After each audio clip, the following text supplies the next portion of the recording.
Good morning, dear students. Today we'll learn about the foundations of communication. It is one of the components of ATCOM. The learning objectives of this session are: the learner should be able to explain the basic principles of communication, factors influencing communication, barriers of effective communication and methods to overcome barriers of communication, and techniques of effective communication. We'll start with Hippocrates' quote. Hippocrates said, "Cure sometimes, treat often, and comfort always." These words, said in ancient times, remain true for modern medicine. The ability of a doctor to provide comfort through their presence and their words is a fundamental component of good medical care. Developing the skill of effective communication is an art to be fostered and refined over time, focusing on patient-centered care. Practicing patient-centered medicine transforms the clinical consultation, taking no more time but bringing benefits for the patient and the doctor. Open and effective communication is vital for all areas of medicine. So what is communication? Communication refers to the reciprocal exchange of information, ideas, facts, opinion, beliefs, feelings, and attitudes through verbal or non-verbal means between two people or within a group of people. It is a two-way process of exchanging or sharing ideas, information, and feelings. So it is a way people interact and keep in touch. But it is more than merely the sharing of information and is necessary for paving the way for desired changes in human behavior and for achieving predetermined goals. Is essential for an individual's progress and is considered the foundation for good interpersonal human relationship. Communication has been recognized as an integral part in each field of practice with the development of newer methods of communication and information. Watzlawicks four basic principles of communication. Paul Watzlawick defined the basic principles of communication. These are: one cannot not communicate. Every communication has a content and a relationship aspect, and the latter classifies the former, and therefore it is a meta communication. A series of communication can be viewed as an uninterrupted series of interchanges. All communication relationships are either symmetrical or complementary depending on whether they are based on equality or inequality.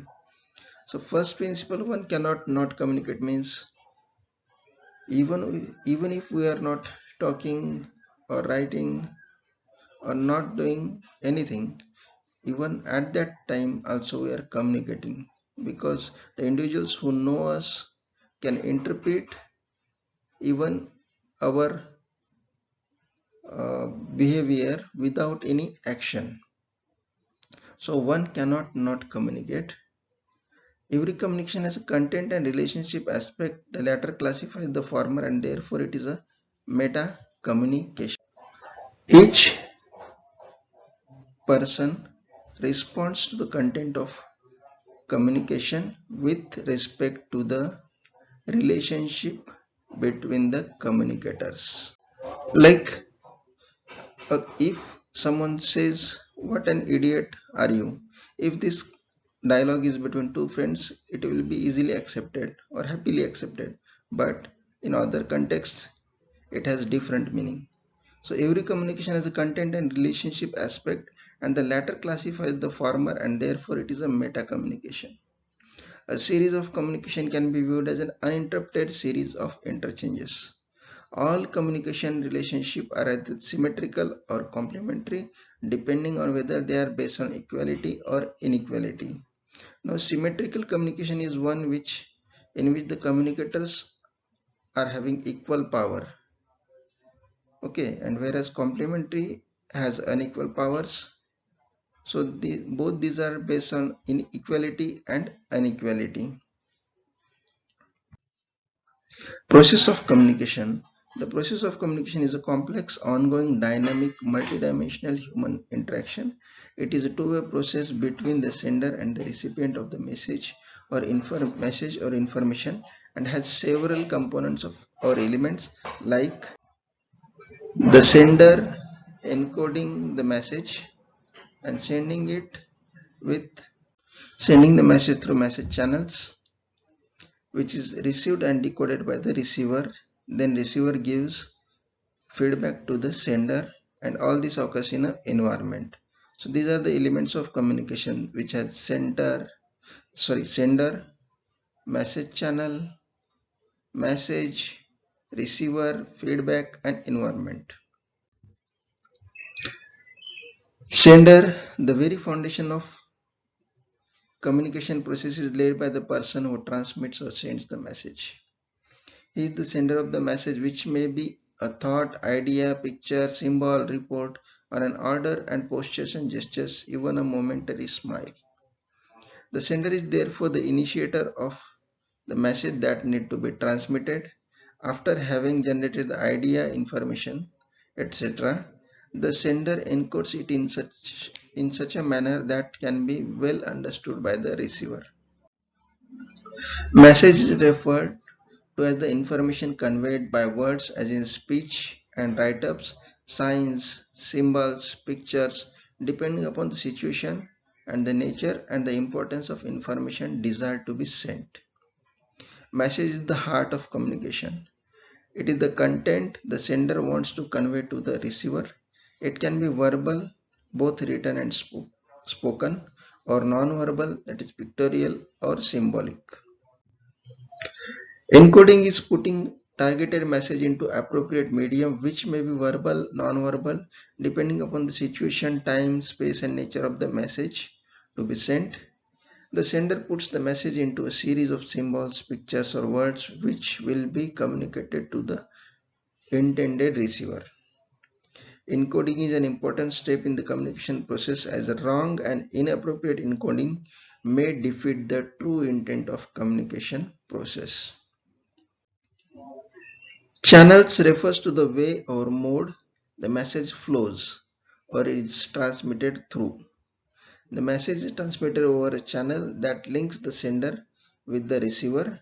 The message may be oral or written, and it may be transmitted through a memorandum, computer, telephone, cell phone, apps, or televisions.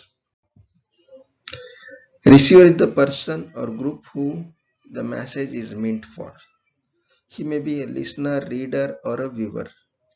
Any negligence on the part of receiver may make the communication ineffective.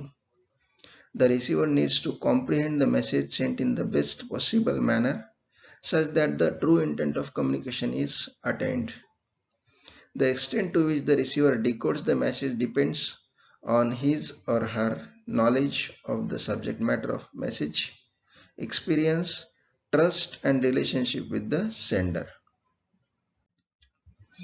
The receiver is as significant factor in communication process as the sender is. It is the other end of the process. The receiver should be in fit condition to receive the message. That is, she should have channel of communication active and should not be preoccupied with other thoughts that might cause him or her to pay insufficient attention to the message. Decoding refers to interpreting or converting the sent message into intelligible language. It simply means comprehending the message. The receiver, after receiving the message, interprets it and tries to understand it in the best possible manner.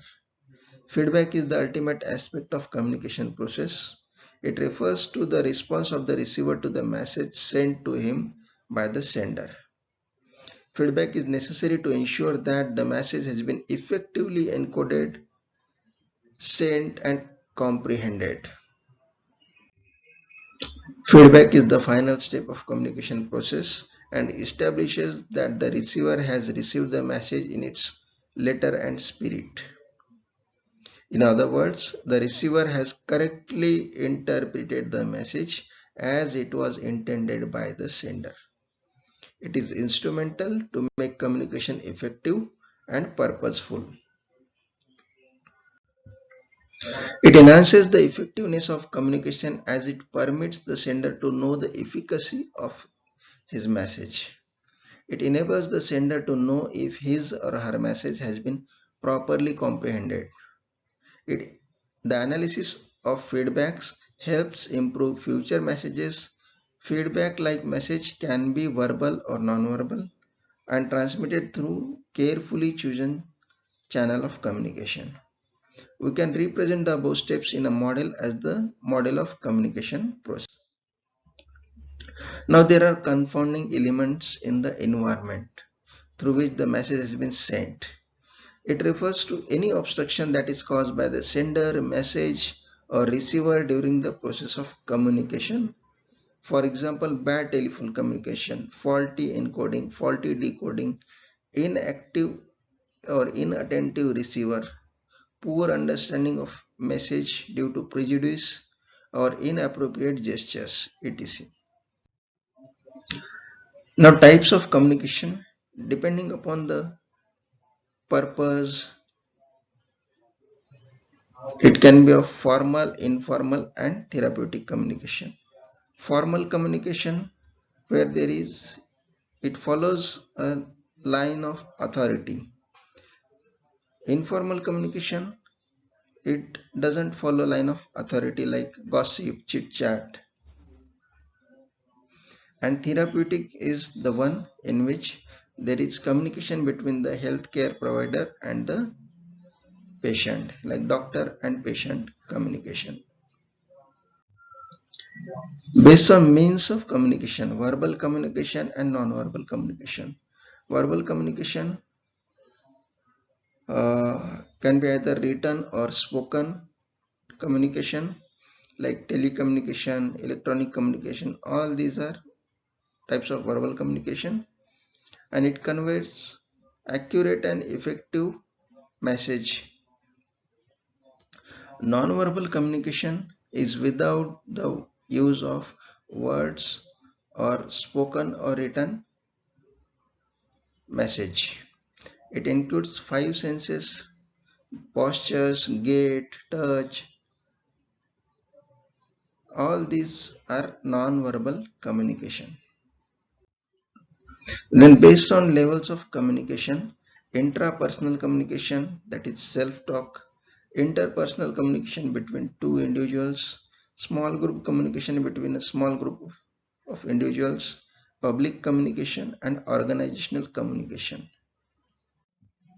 Based on patterns, one-way communication, where example is a lecture where there is one-way communication, two-way communication between there is communication between the sender and the receiver, one-to-one communication, one individual sends message or communicate with the one individual at one time, one-to-many communication where one individual communicates with the large group of people, and many-to-one communication like in panel interview where a panel of members interview a single individual.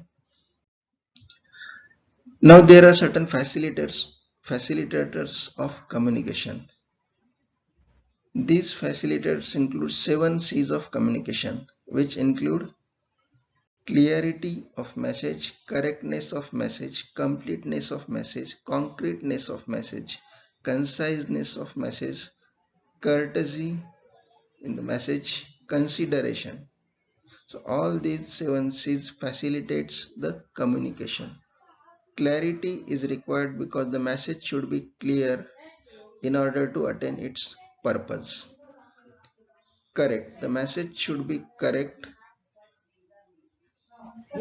Then it should be complete. Incomplete message will not fulfill the purpose. Concrete. The message should be specific, clear, and free from fuzziness. So it should be specific. The message should be specific. Then concise. The message should be concise.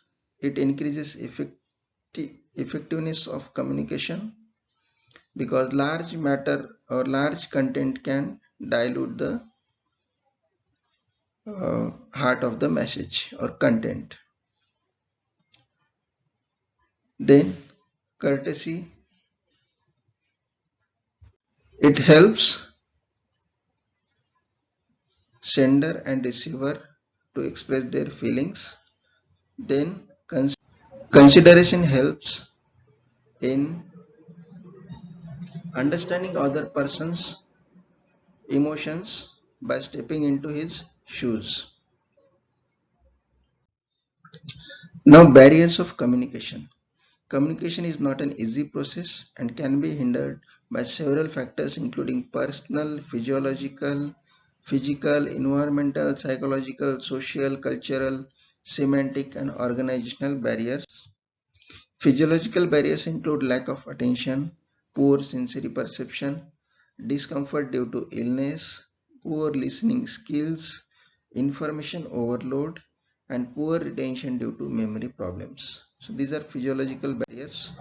Environmental barriers include loud background noise, poor lighting, uncomfortable setting, very hot or cold room, unhygienic surroundings, and bad odor, distance between the sender and the receiver. So all these are environmental barriers. Psychological barriers include misperception and misunderstanding, distrust and unhappiness, emotional disturbances such as anger, jealousy, suspicion, prejudice, resentment and antagonism, psychotic or neurotic illness, fear, anxiety and confused thinking.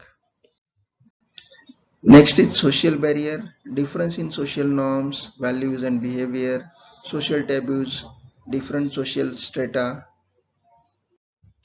cultural barriers, ethnic, religious and cultural differences, cultural traditions, values and behavior. All these are cultural barriers. Semantic barriers include language barriers, language jargons, faulty language translations, individual differences in expression and perception, past experience of an individual, failure to listen.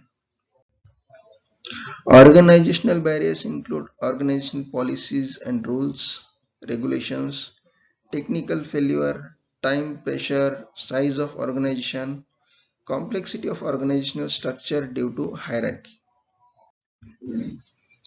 Communication related barriers include inappropriate channels, lack of or poor feedback, unclear and conflicting messages. Now, methods to overcome these barriers. Methods to overcome physiological barriers include before initiating communication, sender receiver both must ensure each other's comfort. Both should be both should keep in mind each other's retention and recollection abilities. Both should pay complete attention during communication. Information overload should be avoided. Limitations of hearing ability must be kept in mind while communicating. Methods to overcome environmental barriers include comfortable seating arrangement must be ensured, good lighting must be ensured to facilitate non-verbal communication, optimal environmental temperature, noise-free environment, hygienic and odor-free environment must be ensured. Methods to overcome psychological barriers. Communication should be carried out in happy and trustworthy manner. Sender and receiver should not harbor negative emotions such as anger, jealousy, suspicion. Both should avoid feelings of prejudice, resentment, and antagonism. Both should be free from fear, anxiety, and confusion during communication. Methods to overcome social and cultural barriers. Difference in social norms, values, and behavior and cultures must be given due consideration during communication. Cultural traditions, values, behavior, social beliefs should be kept in mind while communication. Methods to overcome semantic barriers.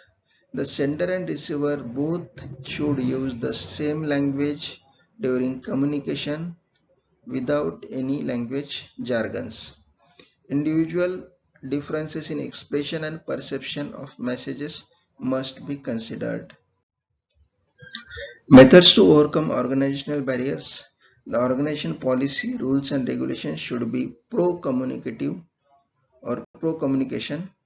Organizational structure should be simple and non-complex for smooth communication. Organization should be technically strong with respect to communication. Large organization must be divided into smaller subsets to promote effective communication. Methods to overcome communication process related barriers. Appropriate channel must be used. The message should be clear and non-conflicting. Proper feedback must be ensured by the recipients.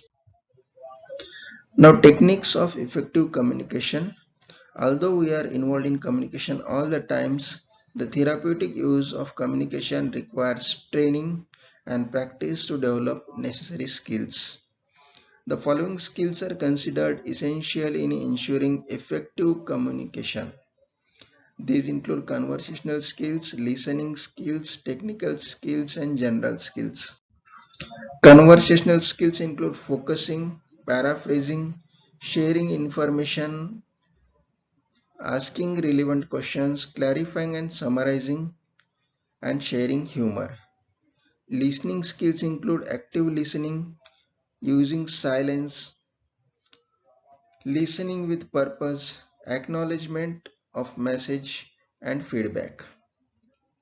Technical skills include using touch, sharing feelings, sharing observations, sharing hope, sharing empathy, and presenting reality. Conversational skills or conversation or exchange of verbal communication is a social interaction. First skill is focusing. It is central or key element of communication. It helps individuals come down to reality and build trust between the two communicating individuals. Paraphrasing is restating another person's message more briefly with and using one's own words.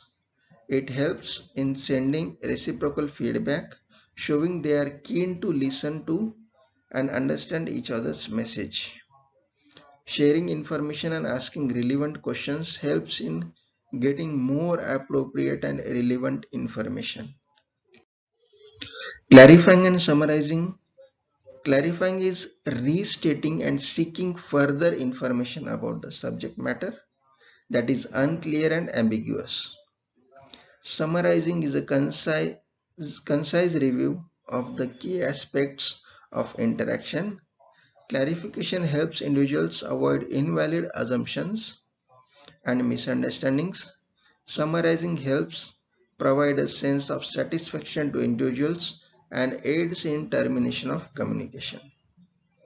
Sharing humor, it helps in establishing a cardinal relationship between the interacting individuals. It helps in increasing the ease of sending and receiving messages by minimizing anxiety. Listening skills involve both hearing and interpreting what others say. It requires attention and concentration to sort out, to evaluate and validate clues to better understand the true meaning of what is being said. Following techniques helps in improving technical skills. Active listening, attentive and active listening enhances trust and understanding between individuals. Using silence. Using silence during communication carry a variety of meanings. It provides an opportunity for the communicator to explore his or her inner thoughts or feelings. Listening with purpose. It helps to receive and understand information appropriately. Acknowledgement of message. It helps individuals in the loop of communication show that they are interested and keen to participate. Giving feedback helps in completing the cycle of communication. Technical skills. There are several technical skills an individual can use to improve communication, which includes using touch, sharing feelings, sharing observations, hope, and reality. None of the single technique is enough to promote communication, so you have to use multiple communication skills to improve effectiveness of communication. Using touch, it helps individuals translate multiple messages such as ensuring comfort, affection, personal attention, and encouragement. Sharing feelings helps individuals understand the inner context of their thoughts. Sharing observation. Individuals in the loop of communication observe how other people look, sound, and act. The sharing of such observation helps individuals communicate without the need of questioning, focusing, or clarification. Sharing hope. In healthcare, it is essential to keep the patient's hopes alive. It helps individuals utilize their positive aspects in terms of behavior, performance, or response. Sharing empathy. It is the accurate perception of others' feelings, and communicating this understanding to others helps establish trust in difficult situations. Presenting reality. Technique used to convey to the individuals real facts without confrontation. It helps individuals come down to reality and build further trust. General skills include control the tone of your voice, be flexible in adapting to the needs of situation, be clear and concise while conveying the message, avoid words that may be interpreted differently or words which have different meanings, be alert and relaxed, and take sufficient time to make point. If culturally appropriate, maintain eye contact. Now, techniques of therapeutic communication. Patient-physician relationship is an integral part of clinical practice. When done well, such communication produces a therapeutic effect for the patient. Physicians should become competent in 5 key communication skills. First is listening effectively, then eliciting information using effective questioning skills. Third, providing information using effective explanatory skills. Fourth, counseling and educating patients. And fifth, making informed decisions based on patient information and preference. Physicians are more than a passive conduit of medical information for their patients. They are interpreters and shapers of their patients' health and full partners in their patient's long-term health status. Following are the techniques for effective therapeutic communication. Assess what the patient already knows. Assess what the patient wants to know. Be empathic. You should recognize the indirectly expressed emotions of the patients. Patient satisfaction is likely to be enhanced by physicians who acknowledge patients' expressions and emotions. Physicians who do this are less likely to be viewed as uncaring by their patients. Slow down. Physicians who provide information in a slow and deliberate fashion allow the time needed for the patients to comprehend the new information. Other techniques physicians can use to allow time include pausing frequently, reinforcing silence with appropriate body language. A slow delivery with appropriate pauses also gives the listener time to formulate questions, which the physician can then use to provide further bits of targeted information. Keep it simple. Keep to short statements and clear, simple explanations. Those who tailor information to the patient's desired level of information will improve comprehension and limit emotional stress or emotional distress. Tell the truth. Be truthful to the patient. Be hopeful. Watch the patient's face and body. Much of what is conveyed between physician and patient in a clinical encounter occurs through non-verbal communication. Be prepared for the reaction. Patients vary not only in their willingness and ability to absorb the information, but in their reactions to physician communications. So we'll conclude with Buddha's quote: whatever words we utter should be chosen with care, for people will hear them and be influenced by them for good or ill. Thank you.